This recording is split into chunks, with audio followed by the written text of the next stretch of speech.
बिस्मिल्लाहिर्रहमानिर्रहीम।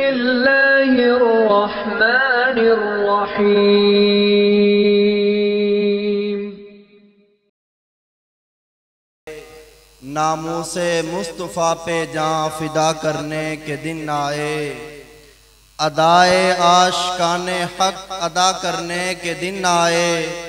नामूसे मुस्तफ़ा पे जान फिदा करने के दिन आए, और जो भौंके मुस्तफ़ा जैसी मुकद्दस पाक हस्ती पर, जो भौंके मुस्तफ़ा जैसी मुकद्दस पाक हस्ती पर, लई ऐसों का तन से सर जुदा करने के दिन आए।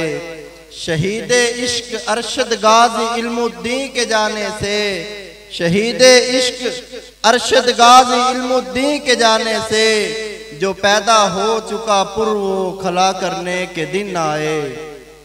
अजीज़ान मुल्क व मिल्लत, स्टेज पर तशरीफ फरमा अकाबिरीन हजरात, मैं आज आप हजरात के सामने आका जी सल्लल्लाहु अलैहि वसल्लम की खत्म नबूव्वत के लिए चलने वाली वो तहरीक, जिसको इमामुस सहाबा हजरत सैयदना सिद्दीक़ अकबर रज़ी अल्लाह ताला अन्हु ने चलाया। आप भी माशरे के अंदर रहने वाले लोग हैं। मुख्तलिफ तंजीमें, तहरीकें, किसी तहरीक को कोई आलिम बनाता है, किसी तहरीक का बानी कोई प्रोफेसर होता है, किसी तहरीक को चलाने वाला एक मुहतमिम होता है, मदरसा भी एक तहरीक है। लेकिन मैं उस तहरीक की बात करता हूँ कि जो तहरीकों में भी तहरीकों की सरदार रही है। अजीज़ान मोहतरम, मैं यमामा के उस मैदान में चलने वाली तहरीक का पस मंजर आपको बतलाना चाहता हूँ। उसके अंदर जो वाक़यात रूनमा हुए वो आप हजरात के गोश गुजार करना चाहता हूँ। यमामा के उस मैदान में आका जी सल्लल्लाहु ताला अलैहि वसल्लम की खत्म नबूव्वत के लिए कुर्बानी देने वालों ने अपनी कुर्बानी पेश की, अपनी जाने पेश की।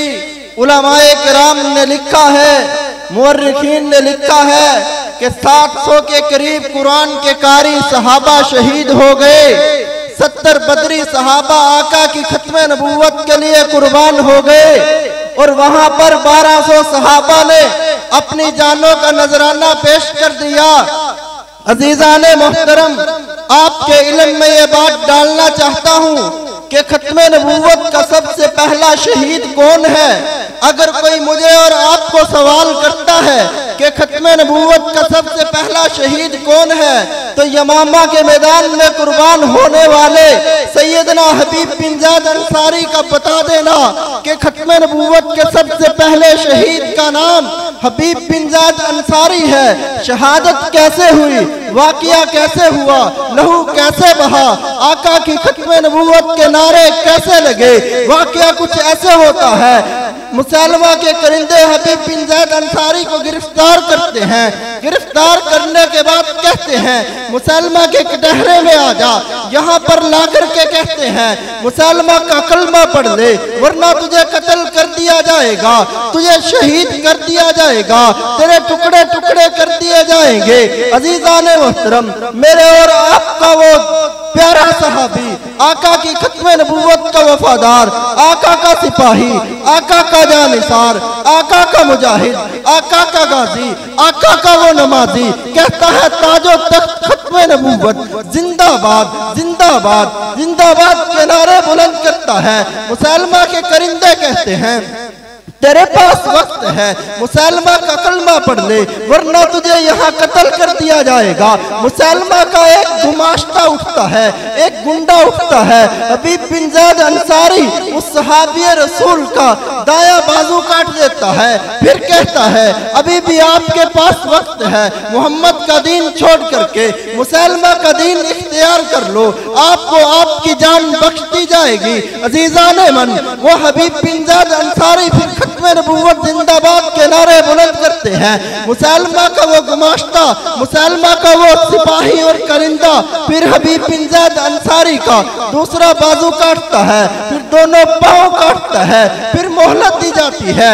कहा जाता है ए हबीब अपनी लाश पर तरस खा ले, अपने तड़पते हुए लाशे को देख करके अभी भी अपने नारे से, अपने कलमे से, अपने काम से, अपने मिशन से, अपने नजरिए से, अपनी उस तहरीक से कि जिस तहरीक को हजरत सिद्दीक़ अकबर ने वजूद बख्शा है, मैं कहा करता हूँ इस खत्म नबूवत की तहरीक का बानी तो सिद्दीक़ अकबर है, लेकिन इस खत्म नबूवत की तहरीक का माली हबीब बिन ज़ैद अंसारी है।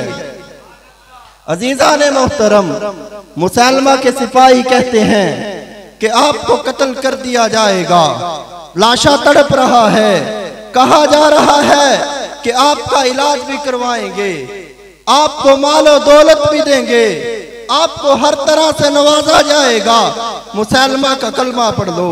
मेरे दोस्तों, हबीब बिन ज़ैद अंसारी का तड़पता हुआ वो लाशा रिनाला खुर्द में बैठे हुए मुसलमानों, बच्चों, बूढ़ों, जवानों, मुझे और आपको ये पैगाम दे रहा था कि आका जी से मोहब्बत करने वालों, अगर आका की खत्म नबूवत पे सौदाबाजी आए तो सौदाबाजी न करना, आका की खत्म नबूवत के लिए जान कुर्बान कर देना। अजीज़ान मोहतरम, वक्त कम है, मेरा दिल चाहता था मैं आपको 53 की तहरीक सुनाता, मेरा दिल चाहता था मैं 74 के अंदर कुर्बानी देने वाले अकाबिरीन के वो मुबारक तज़किरे सुनाता कि जिन तज़किरों को तारीख ने एक हैसियत दी है, तारीख ने एक रुख दिया है। अजीज़ान मोहतरम, 73 की तारीख क्या है और सन 53 के अंदर लोग कुर्बान हो रहे थे। मेरे मुल्क का बावर्दी नौजवान उनको गोलियां मार रहा था और कह रहा था कि खत्म नबूवत जिंदाबाद का नारा लगाना यहाँ पर मना है। उस तहरीक में फिर हजरत अमीन गिलानी ने भी किरदार अदा किया, मेरे बड़े बड़े अकाबिर ने। ये सारी तहरीकें मेरा दिल चाहता है मैं हजरत शेखुल हिंद की माल्टा की जेल आपको सुनाऊं। जब अफजल खान की कोठी से मेरे शेखुल हिंद का जनाजा निकला था, पुष्ट पर गोश्त नहीं था, हड्डियां थी, वो भी जली हुई। हजरत हुसैन अहमद मदनी से लोगों ने पूछा, मदनी अपने उस्ताद के साथ क्या जुल्म करवाता रहा है, माजरा क्या है, हमें बताया क्यों नहीं। हुसैन अहमद मदनी कहते हैं कि माल्टा की जेल के अंदर मेरे उस्ताद हजरत शेखुल हिंद महमूदुल हसन को तड़पाया जाता था, लोहे की सुलाखें गर्म करके इसके जिस्म के अंदर थोप दी जाती थी। कहा जाता था कि खत्म नबूवत का नारा लगाना छोड़ दे वरना तुझे कत्ल कर दिया जाएगा, तुझे हबीब बिन ज़ैद अंसारी की तरह ज़बह कर दिया जाएगा। तो मेरा शेखुल हिंद कहता था मैं नारा लगाना नहीं छोड़ूंगा, कुर्बान करना है, काटना है, ज़बह करना है, ज़बह कर दो, मैं अपने मौक़िफ़ से बाज नहीं आऊंगा, मैं हजरत बिलाल हबशी का मानने वाला हूँ। अजीज़ान मोहतरम, किसी ने इसी पे कहा था हक बात कहे डट जाए, हक बात कहे डट जाए, फिर चाहे सर भी कट जाए, जब खून बहे दुश्मन भी कहे किरदार सहाबा जिंदा है।